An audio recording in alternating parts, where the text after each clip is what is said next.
This is a recording of the men's meeting with the speaker Michael M. from San Francisco, recorded at the California Mid-State Regional Convention of NA number 2 in Modesto, California on Saturday, June 27, 1992. In observance with the 11th tradition stating anonymity at the public level, please keep this tape within the fellowship and observe the anonymity of all NA speakers. From San Francisco.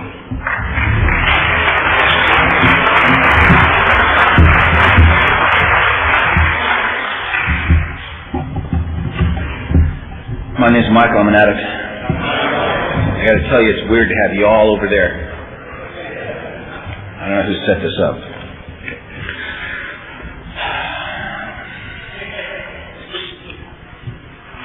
I'll try.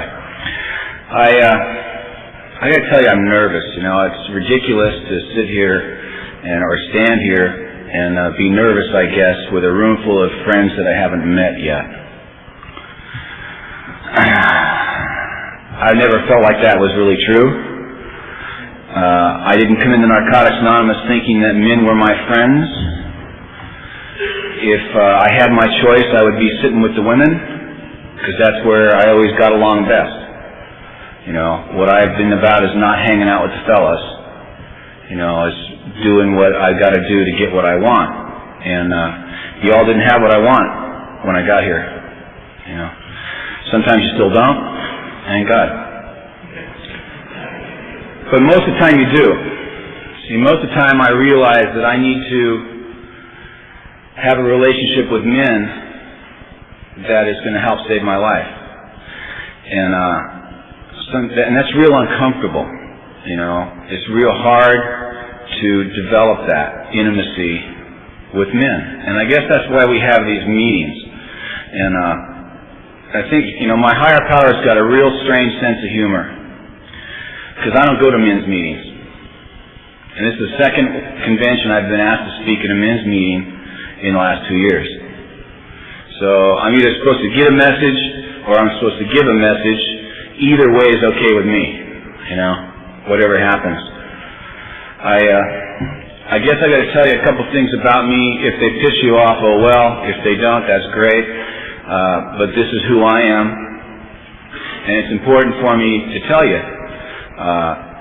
that I'll have 17 years clean in August, God willing. You know, I've never been a member of any other 12-step program. I don't go to any other 12-step program. I don't read any other program's literature, and that's what I'm about. And that's my personal stuff. You know, that I'm not here speaking for NA. I'm not here speaking your story. That I'm supposed to tell you about me, and that's who I am. You know, that's the basis of my recovery has been in Narcotics Anonymous, and nowhere else. And sometimes that's, you know, interesting material.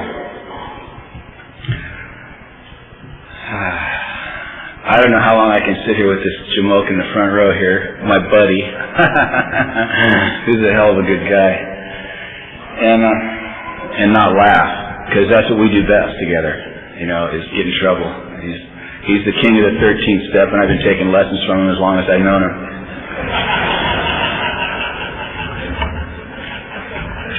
He finally turned 13, so he figures it's okay now. I don't know. I'll tell you, I'm really glad to be here. I'm glad that the program committee asked me to speak. I'm glad Gene called me up and asked me to come here. You know, I consider it a privilege and an honor to share in a Narcotics Anonymous meeting anytime, you know, and especially at conventions. I really love this program. Like I said, it's the basis of what I do. You know, I get a lot of information everywhere else in the world, but what I have to run it through is Narcotics Anonymous. What I have to learn to do is apply the principles that I learn here in my life, you know, and that's what I've tried to do. Sometimes I'm successful, sometimes I'm not. You know, I really thought that if you had 16 years or 10 years or 5 years that you were supposed to be pretty perfect, you know, and that you knew what to do instinctively, and if you had 20 years you were walking on fucking water like Jack there. But that you were supposed to be different, you know, that somehow just having time would change you. And having time does change you. but that doesn't mean you don't screw up, and you don't have character defects, and you don't make mistakes. And learning to forgive myself for being human has been a real big job. I don't think most of us believe that we're supposed to make mistakes, that things are supposed to go wrong, that I think most of us believe that when we come to NA, once we get clean, everything's supposed to be right, and nothing should ever go wrong. And I'm going to tell you that that's just bullshit. That's just not reality. And it makes sense that I don't want that in my life, because I've run from reality my whole life. You know, that's my first drug, was, you know, escaping reality. And anything that helped that happen was what I used. And it didn't matter if it was a chemical, or if it was women, or if it was comic books, or movies, or motorcycles, or any of that stuff. It never mattered what it was, as long as I could get out of where I was. And that was the name of the game. Change how I feel. I think one of the reasons that I never went to men's meetings when I was newer was that I was always really afraid of men, you know, afraid of that relationship. And when I came to Narcotics Anonymous, I didn't instantly walk in and feel part of and feel real tight with everybody. I felt real different. I didn't have no tattoos. I didn't have a Harley Davidson.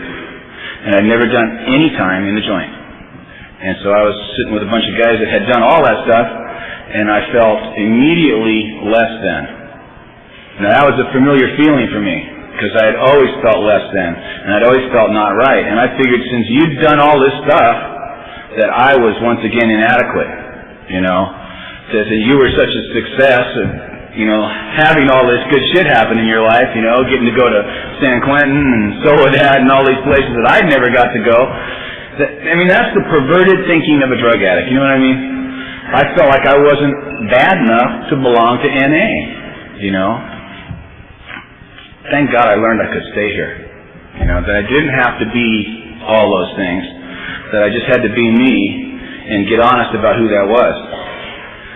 And that was one of the first spiritual principles I tried to work here. And it was because I wanted to have another man be my friend.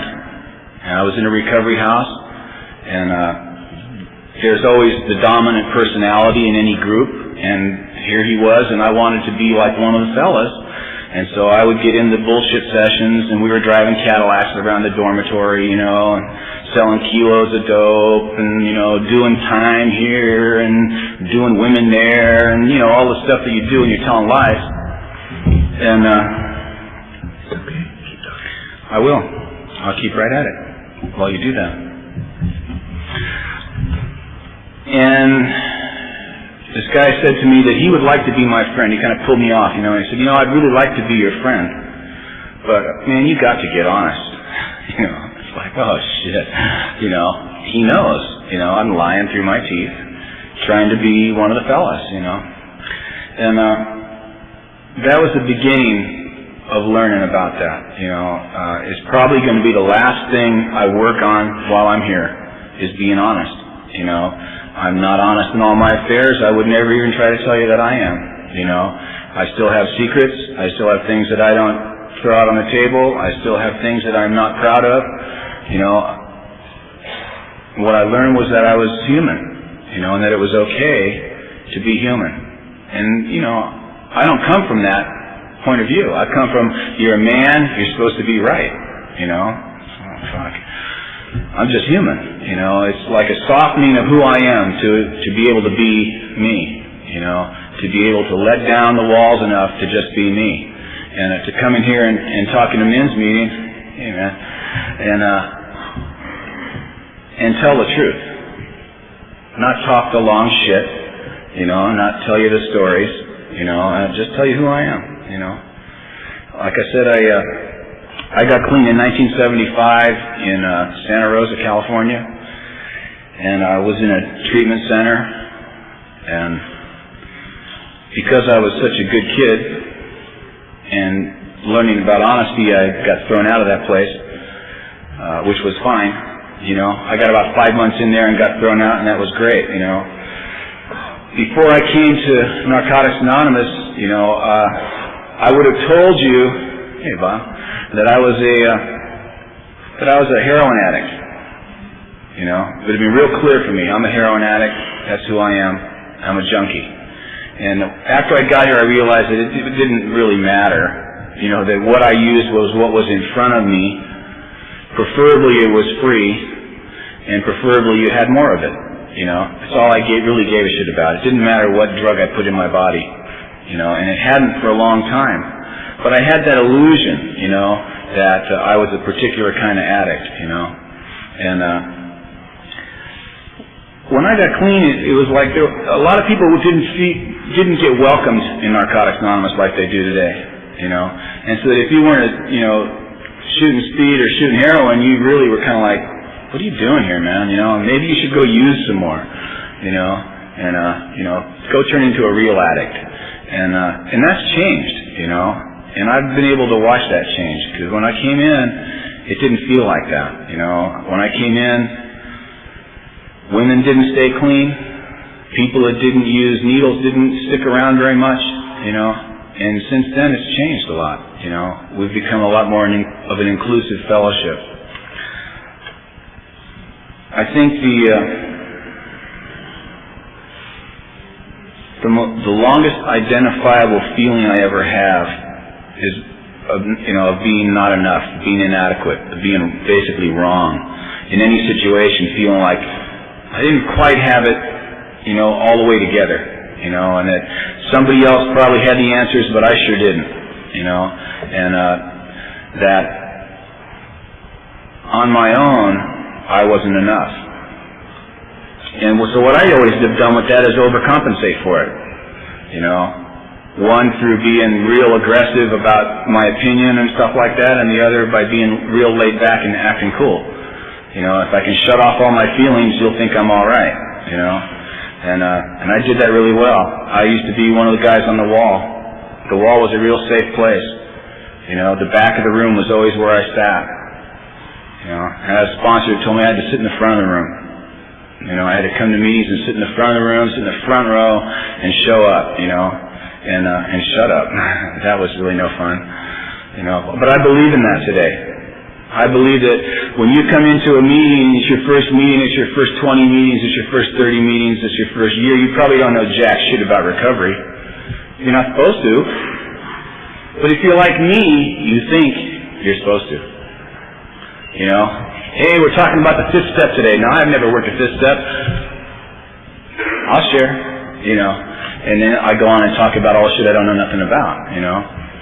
And what I truly believe today is that it's important to learn and listen, you know, and that's probably the hardest thing we have to do when we show up here, man, is keep our mouth shut, keep our ears and minds open, and learn something, you know, because I know I don't want to, you know.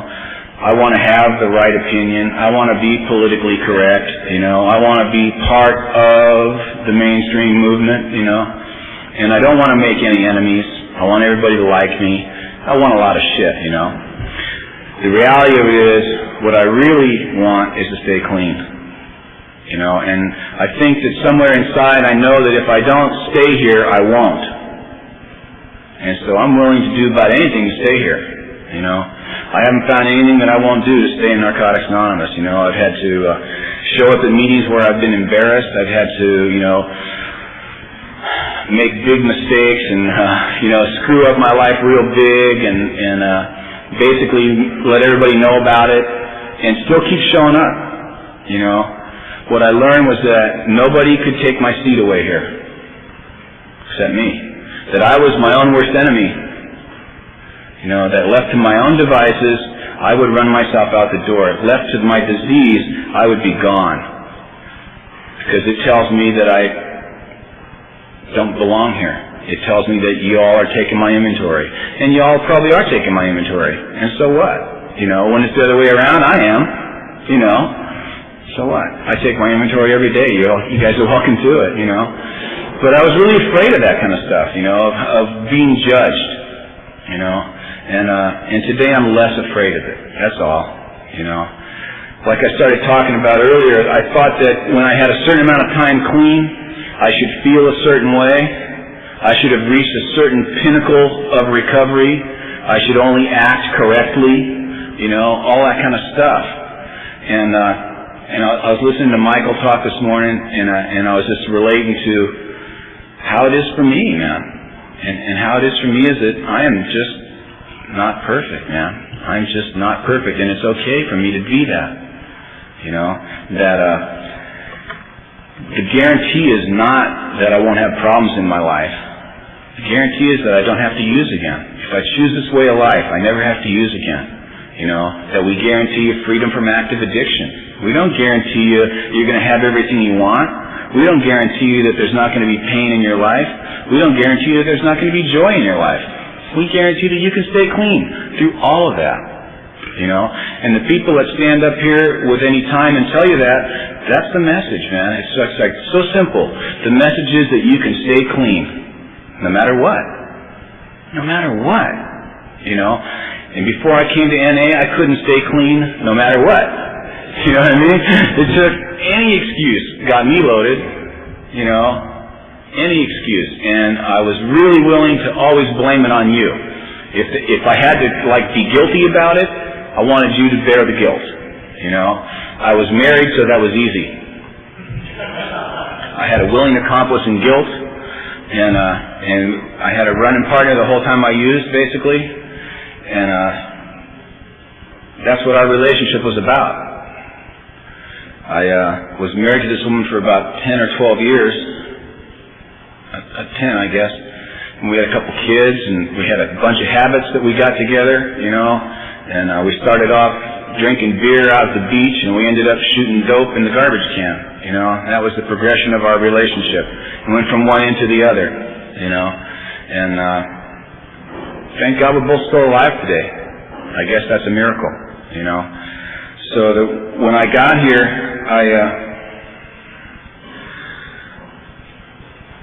I was really used to blaming people. You know, I blamed my parents.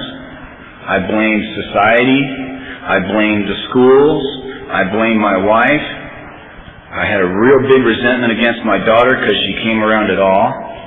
You know, I was one of those, you know, mental giants that never learned anything about, you know, safe sexual practices. And so I was a daddy by the time I was 18 years old, you know. And I resented that kid probably for 10 or 12 years for fucking up my life. You know, how could she come along and impact my life like that, you know? And her mother the same way, you know. Wasn't she smart enough to take care of herself after all? You know, that's her responsibility, you know. And I mean, you know, my whole life has been about abdicating responsibility as fast as I can. As soon as you put something on me, I find a way to get rid of it, you know. Oh no, you did it, you know. And coming to NA changed that. Not willingly. I just couldn't find nobody to take it, you know. Everybody's trying to get rid of their own, you know. I said, fuck, man. I need a victim, come on. So I got married again.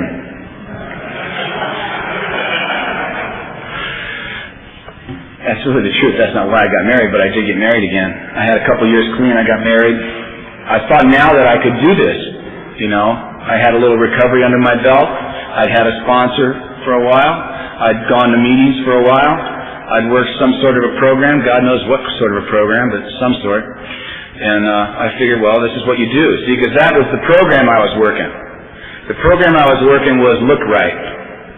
It's a good program. It's called the Look Right program. Gary and I have been doing it for a while, man. It's okay. I'll get you, man. I guess I won't be speaking in Santa Rosa, will I? Seriously, you know, I really got into how I look. I thought that's what you did here, man. You got clean, you got an old lady, you got a job, you got a car, and then my first sponsor, he said there was one more thing that went with that. You got loaded. Right? And most people, that's what happened, man. They put together the package, you know, and the package looks great. You know, shit, you walk in a meeting, man, come up in your new car, you know, got the right woman on your arm, got the right clothes on, got your hair cut the right way, you say the right shit, you hang out in the parking lot, and some people go get loaded. You know? I was fortunate I didn't go get loaded. That's all I didn't do. I did everything else, you know, but I didn't go get loaded. What I did by having the Look Good program was get farther and farther away from the program, you know, so that by the time I was 7 or 8 years clean, I was a pretty screwed up dude, you know, and I didn't have much of a program. I had a relationship, though, and that was very important. It was the most important thing I had, so I set about destroying it because it was the only thing that was successful, you know. And because I didn't have any of the other program, everything I did was okay. It's funny how that worked. I was completely justified because I was just following my feelings and, you know, trying to get what I needed in my life. And I was willing to take the consequences of my actions. Now, the truth of all that is I was self-centered and self-obsessed. I was in lust like a big dog, and I was willing to take the consequences of my actions as long as they didn't affect me.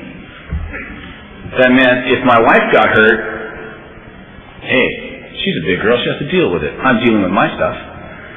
You know, it's so simple around here, if you talk the talk and don't walk the walk, to get away with anything you choose. You can manipulate and bastardize this program any way you want to do whatever you want. But unfortunately, the spiritual principles aren't manipulated, and you got to walk around with that shit in you. You know, so what I did was walk around with that stuff in me and be real miserable, you know, and real unwilling to change. And I had a good time too, you know. Part of that time I had a good time, you know. But I was real unconnected to how my actions affected anybody.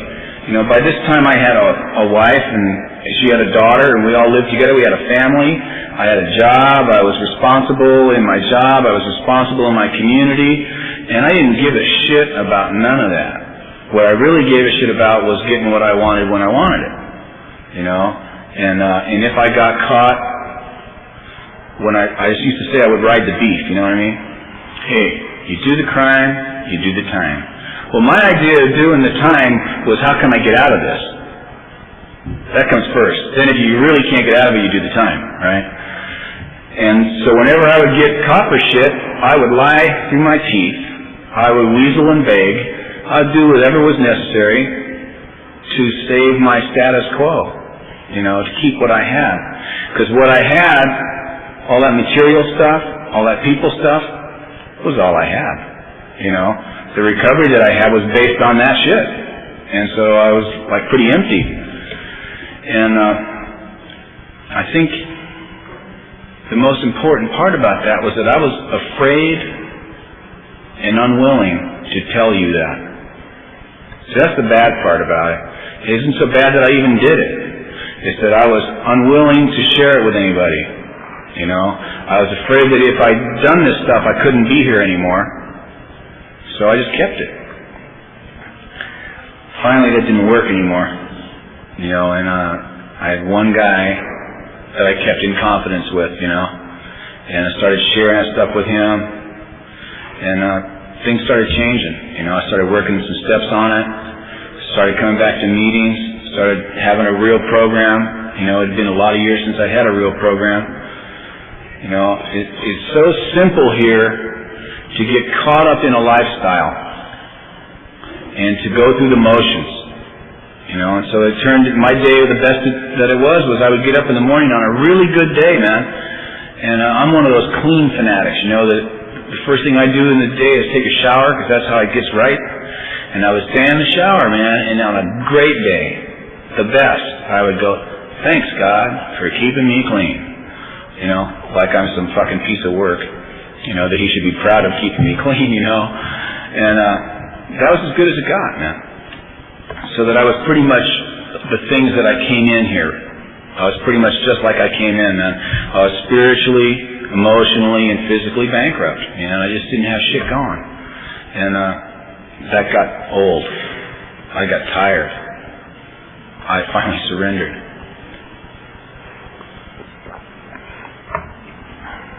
I didn't learn about surrender when I first got here.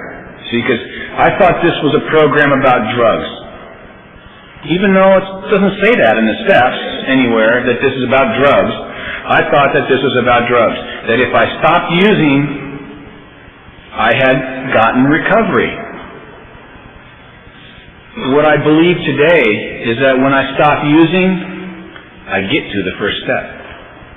That's the beginning of the process, you know, that if I don't stop using, I ain't got no program. But when I do, I can begin to have one. And that part of that is that surrender. And the only thing I ever surrendered was using.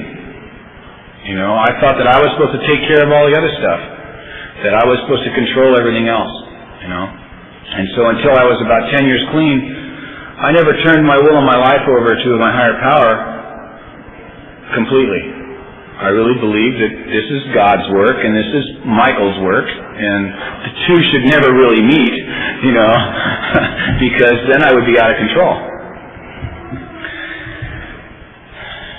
To make a really long, painful story short, that ended in a lot of pain, in a lot of hurt that I caused for myself and for others, and a lot of guilt and remorse, and a lot of inventory material, you know, and that was scary.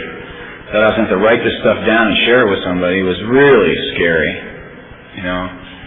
But, you know, I had just about 10 years clean, and I hit a bottom that just kicked my ass, you know, and started going to a lot of meetings, sometimes 2 or 3 a day, you know, 7 to 10 a week. I didn't hang out with no one who wasn't in the program. No one, you know. When I got off work, I went to a meeting or a clubhouse or to somebody's house immediately, and I just stayed there, you know, because that's where I needed to be. For the first time, I was scared that I had nowhere to go. I finally realized I got nowhere to go. If I haven't got Narcotics Anonymous, I ain't got shit. You know, I got nothing left. This is what I have, you know, and I can have two attitudes about that. I can be eternally grateful that I have Narcotics Anonymous, or I can be pissed off that this is the only place I got to go. I'm not pissed off. You know, I'm really fucking grateful that there's Narcotics Anonymous, and that I'm a member, and that I'm part of it. You know, and that's what I did, is I became part of. At 10 years clean, I became part of Narcotics Anonymous. You know, I had been on the fringes for 10 years. You know, I had been part of my choice and not part of most of the time.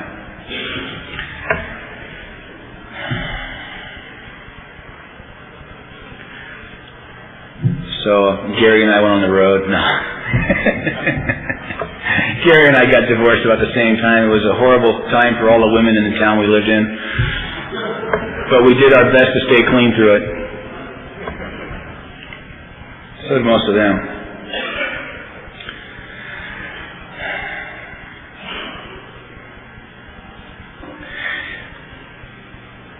When I got 10 years clean, I started really learning about myself.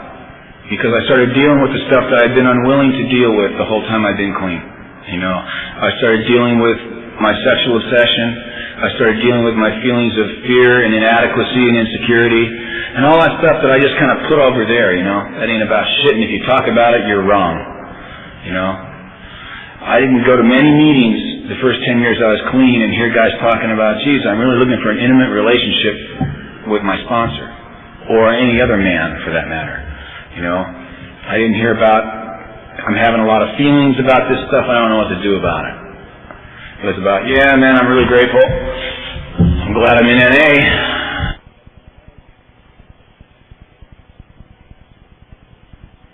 You know, and man, I didn't feel that way. I didn't feel like anything was fine. And I finally got willing to talk about it. And the most wonderful thing happened, man. As I got more willing to talk about it, other people got more willing to talk about it with me. You know, it's like we're all kind of holding on to the bag, you know, we're not going to share it so we know the other guy's got some, you know. And that was a good thing, you know, that was a real good thing, because I found out for me that I wasn't particularly fucked up. See, I always thought that what went on up here was unique, and I was the only man that ever felt the way I felt. You know, I was the only man who ever had any thought of inadequacy in their life, you know. I believed that because I was a man, I should know how to do certain things automatically. I should be the most wonderful lover in the world. I mean, that goes off the top. I should be able to do mechanical things. I don't know why mechanical things, but I'm a man. I should be able to work on motorcycles and cars and build houses and stuff. And what I learned through talking about that is that people got to learn how to do that shit. And I never took no time to learn nothing. I just figured if I don't know it, I'm wrong. If I don't know how to do it, I don't do it. You know, I went bowling once in my life before I got clean. I didn't know how to bowl. I bowled terrible. I never bowled again. I couldn't do it right. You know, I believed that I was supposed to be perfect. You know. And to me, that's my disease. To me, that's that raging self-obsession that's at the very core of my disease. And that's really the truth. It's like I was so consumed with self constantly, and still to some degree, that I can't see reality, man. I have no perspective about who I am. I haven't got a clue, and that's where you guys come in. See, that's where people come in my life, is that they're my perspective. They're the ones who help me look at myself. Sometimes just by looking at them and going, sometimes by talking, sometimes by asking, sometimes by just observing, how they live their life, how they feel when you're around them, And, I try to operate on intuition and feeling whenever I can, How does this fucking feel? Not how do I think, because my head's gone, man. It's like into competitiveness and fear and anger and who's bigger and who's stronger and who can kick more ass. That's where my head goes. It goes into pissing on the fire hydrant kind of stuff, But how do I feel? What do I want to do here? How do I want to, become part of, not be in competition. I always thought that you were supposed to be in competition. The first 35 years I was alive, I don't think I ever met another man and didn't think about first if I could kick his ass. How am I going to get through this one? What happens if, it wasn't nobody threatening me. That was just my shit, what was going on with me. The kind of fear that I live with on a daily basis, And I don't have to do that stuff. Today I don't have to do that.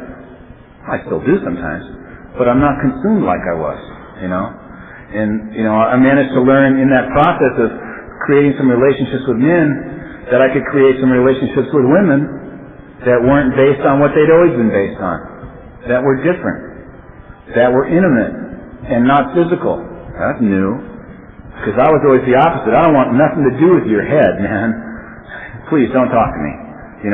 Let's just go do the wild thing and then we'll move on to something else, I'll go hang out, I'll go watch sports, I'll go get loaded, I'll go do anything, but just, And I really treasure the relationships I have with women today. I have real good relationships with a half a dozen women that are real important to me and that I talk to, that I listen to. That I feel are my equals. That's not normal for me, I've always been either less than or better than, and so to think that I have equals is great. To feel like I belong to something is great.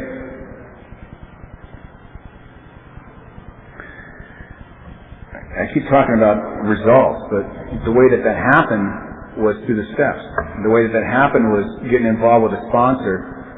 I went on a great sponsor hunt, and I had 11 years clean, and there was two guys that I knew that had more time than me where I lived, and neither one of them were acceptable for various reasons. One had already been my sponsor and my best friend for 30 years, 20 years we've been friends, and so I started looking, man, and I did, I think what probably everybody does that's got a lot of time, relatively. I looked everywhere else, I went to meetings in other places, listened to stuff I didn't want to listen to, hoping to find somebody to sponsor me, And I found out that wasn't what I wanted. I found out that what I wanted was a sponsor in Narcotics Anonymous, and then I was going to have to look harder. Because that wasn't going to be an easy thing to do. And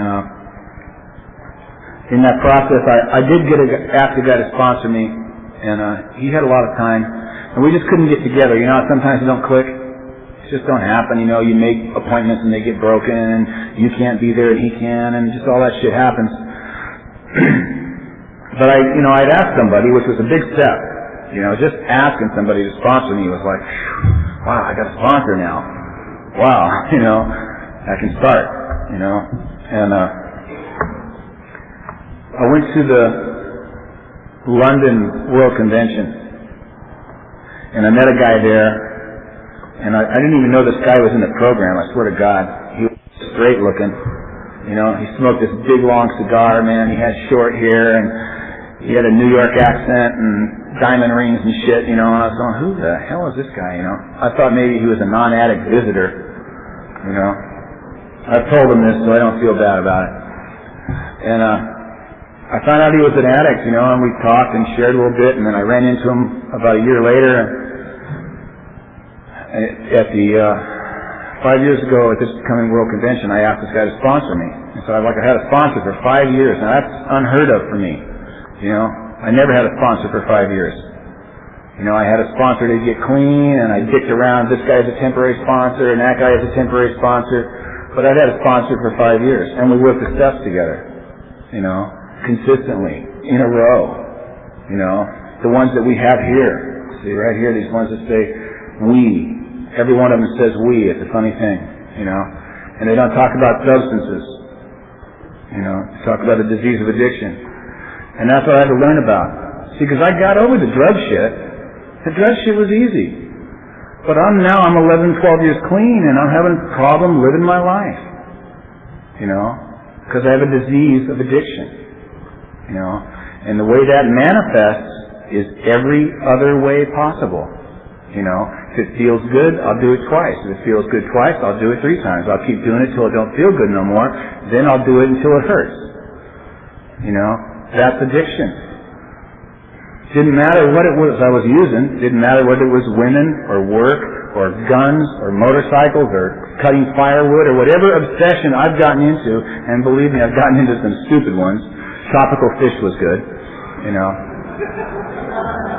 I lived in an 800 square foot house. Now you know how small 800 square foot house is. We're all men here. We know what 800 square feet is. It's about that big. I lived in an 800 square foot house, man. I had a 125 gallon fish tank, a 50 gallon fish tank, a 20 gallon fish tank, and 2 15 gallon fish tanks. My house smelled like a fucking aquarium. As soon as you open the door, you can smell fish, you know. I had a hobby. So, it was just a hobby, man, you know. Everybody else I knew was obsessive. Why should I be different, you know? I decided I was going to cut firewood one day.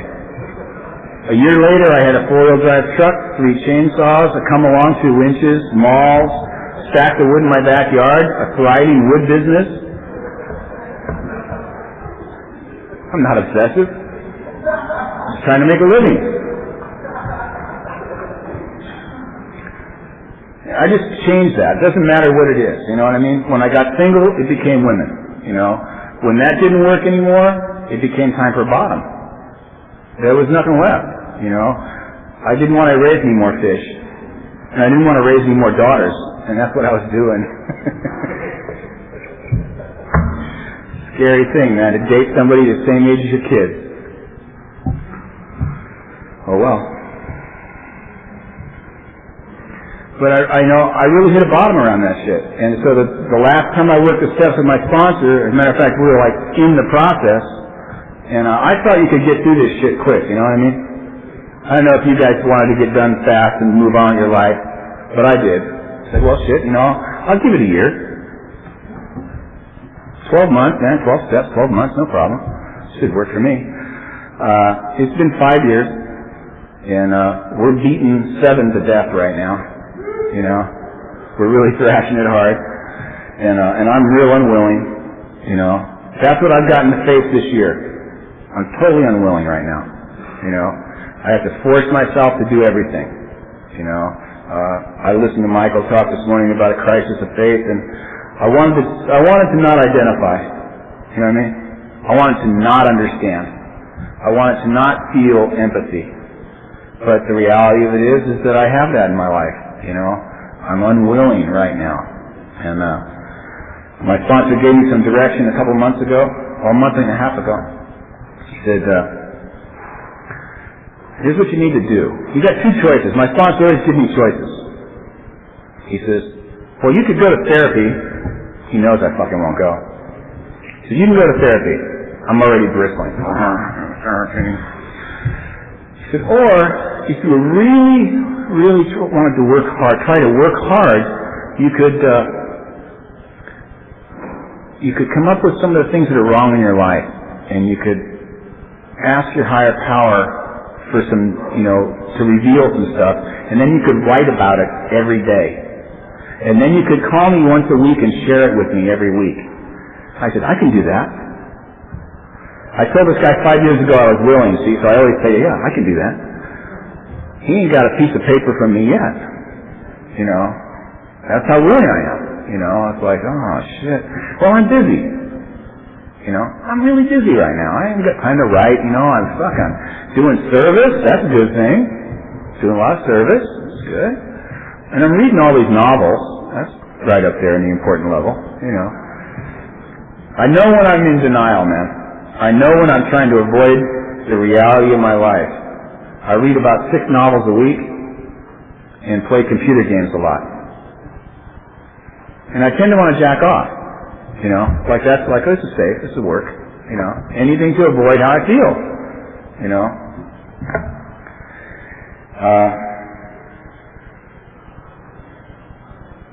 But what I learned was that the process works, even though I get stuck every once in a while, you know.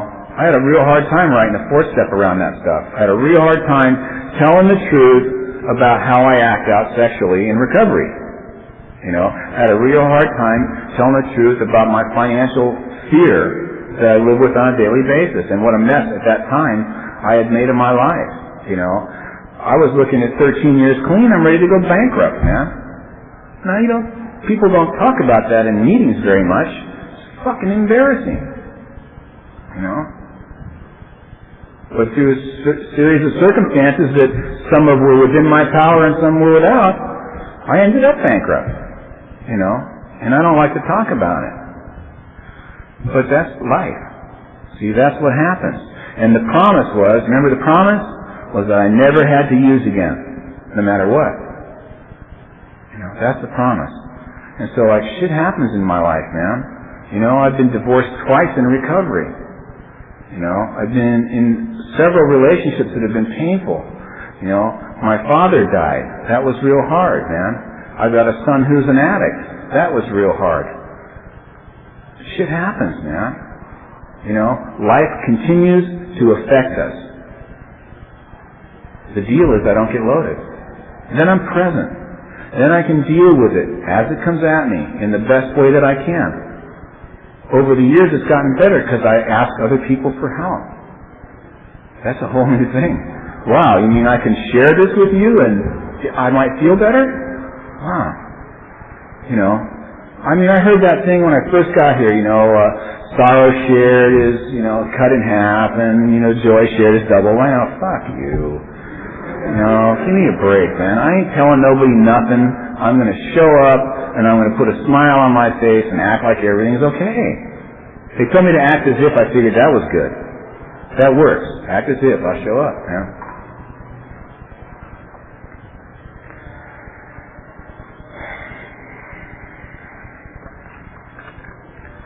You know, I got a good life, and I forget that. See, what happens to me is I get out of perspective in a minute. You know, I get out of perspective in a minute. I can wake up tomorrow morning and go, oh, man, fuck, everything's fucked up, man. My business is falling apart, man. My partner ain't with it, man. My girlfriend ain't acting right, and Jesus, I don't know, and this is wrong, and I ain't working the steps right, and my sponsor don't love me, and, you know, fuck. Huge thing going on in my head. You know, the reality of it is I got a great life, and I'm ungrateful, like a big dog, man. I'm clean, and I've been clean for a long time, man. I've never missed a meal, obviously, by the way I look. I've had a couple of years, probably, you know. I never not had a place to sleep. I never didn't have a friend. I never couldn't find a meeting. You know, that everything I need has always been taken care of. You know, and I forget that so fast. You know, that I've known people here for years and years and years, man. You know, I've known Gary for 13 years, and I've known Michael for 5 or 6 or 7. I've known Ben for a couple. I've known Bob Berg for years and years, man. It's like, these things are blessings in my life that I tend to, you know, ain't nothing. You know, it ain't nothing. I had a real profound experience that made me grateful for you guys. It made me grateful for NA. It made me grateful for home and for connection with people. I moved. I lived in Santa Rosa for 13 years. I was clean 13 years in Santa Rosa. And I knew everybody there, basically. Anybody who'd been there for a while, I at least knew who they were. You know, I was accepted at some level. Not sure what. But I was real comfortable. See, and I didn't know about this, but I was real comfortable. And I moved. I moved to Reno, and I had friends in Reno. I had a relationship in Reno.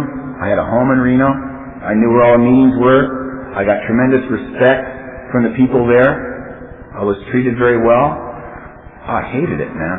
I just hated it, because it wasn't home, and it wasn't my friends, and I felt like a newcomer. You know, I really felt like a newcomer. You know, and it's real hard to walk in meetings 14 years clean and be feeling like a newcomer. You know, it's really hard because you don't even want to talk about it. So, hi, I'm new here and I feel bad. You know, yeah, and this guy over here, he's trying to get clean. He really gives a shit that you feel bad. You know, he's kicking, and I feel bad because I moved. You know,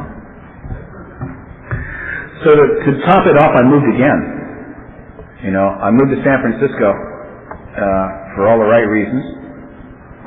Money, property, and prestige, I hope. I hope I'm successful in my business, you know. It's not a bad thing. And I ran into Michael one day. I was having a hell of a time, man. I was just hating life, you know, and acting as if, oh yeah, everything's great. Oh, I'm glad to be in the city. Oh, it's just dynamite here. Where the fuck am I? And I ran into Michael one day, and he said, man, you got to go to 90 meetings in 90 days and raise your hand, just like a newcomer. I went, oh, shit. I don't want to do that. I don't want to draw any attention to myself, because then I may have to get better.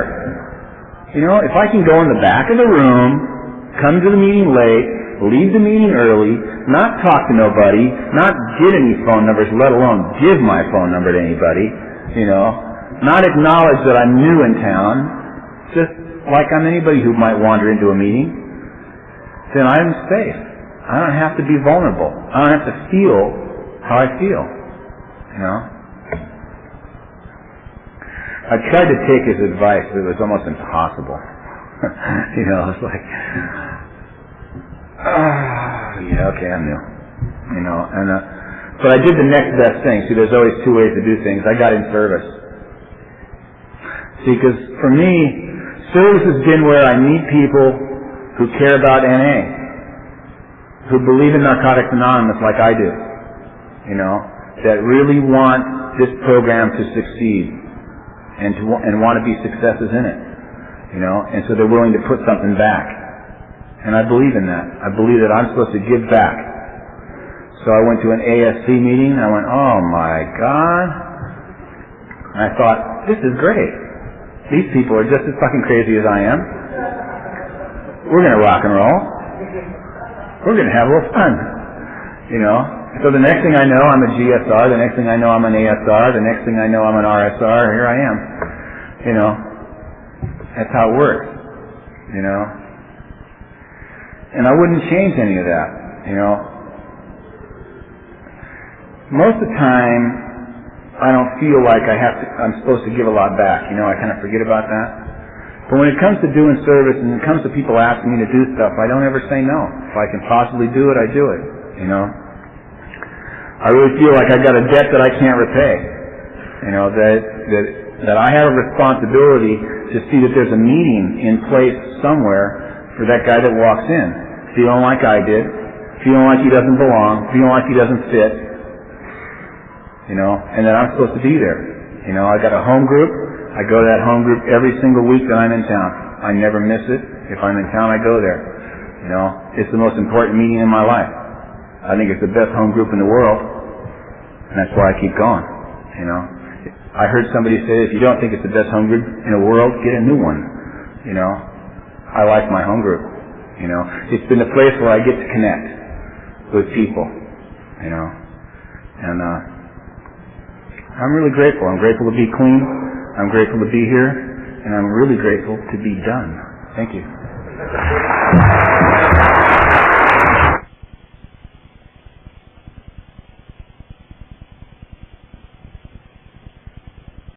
This is a recording of the men's meeting with the speaker Michael M. from San Francisco, recorded at the California Mid-State Regional Convention of NA number 2 in Modesto, California on Saturday, June 27, 1992. In observance with the 11th tradition stating anonymity at the public level, please keep this tape within the fellowship and observe the anonymity of all NA speakers. From San Francisco.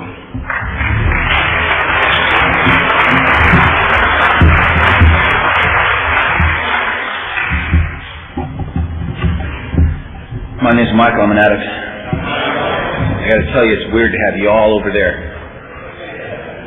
I don't know who set this up.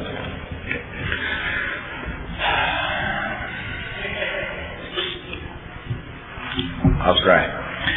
I gotta tell you, I'm nervous. You know, it's ridiculous to sit here or stand here and be nervous, I guess, with a room full of friends that I haven't met yet.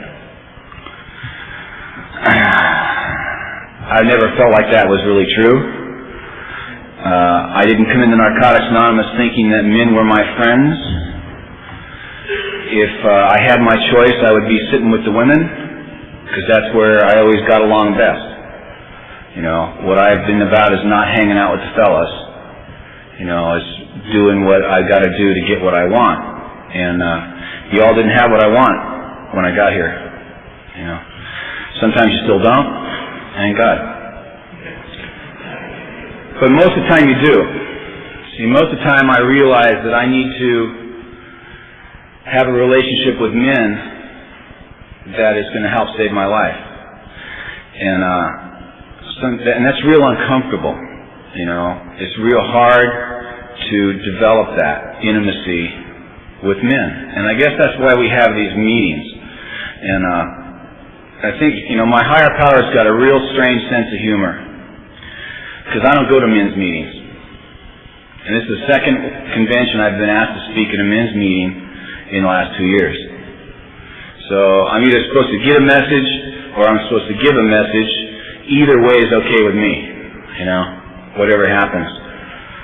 I guess I got to tell you a couple things about me. If they piss you off, oh well. If they don't, that's great. But this is who I am, and it's important for me to tell you that I'll have 17 years clean in August, God willing. You know, I've never been a member of any other 12-step program.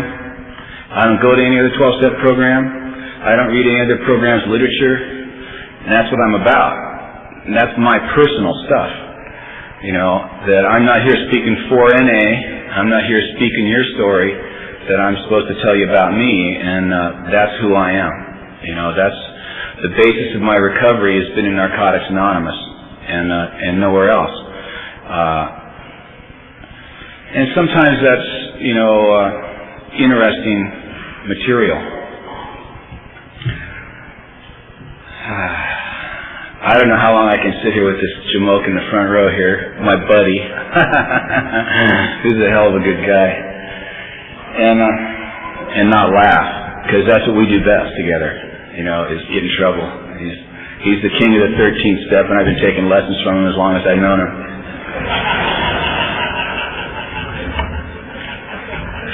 He finally turned 13, so he figures it's okay now. I don't know. I'll tell you, I'm really glad to be here. I'm glad that the program committee asked me to speak. I'm glad Gene called me up and asked me to come here. You know, I consider it a privilege and an honor to share in a Narcotics Anonymous meeting anytime, you know, and especially at conventions. I really love this program. Like I said, it's the basis of what I do. You know, I get a lot of information everywhere else in the world, but what I have to run it through is Narcotics Anonymous. What I have to learn to do is apply the principles that I learn here in my life, you know, and that's what I've tried to do. Sometimes I'm successful, sometimes I'm not. You know, I really thought that if you had 16 years or 10 years or 5 years that you were supposed to be pretty perfect, you know, and that you knew what to do instinctively. And if you had 20 years, you were walking on fucking water like Jack there. But that you were supposed to be different, you know, that somehow just having time would change you. And having time does change you. But that doesn't mean you don't screw up. And you don't have character defects and you don't make mistakes. And learning to forgive myself for being human has been a real big job. I don't think most of us believe that we're supposed to make mistakes, that things are supposed to go wrong, that I think most of us believe that when we come to NA, once we get clean, everything's supposed to be right, and nothing should ever go wrong.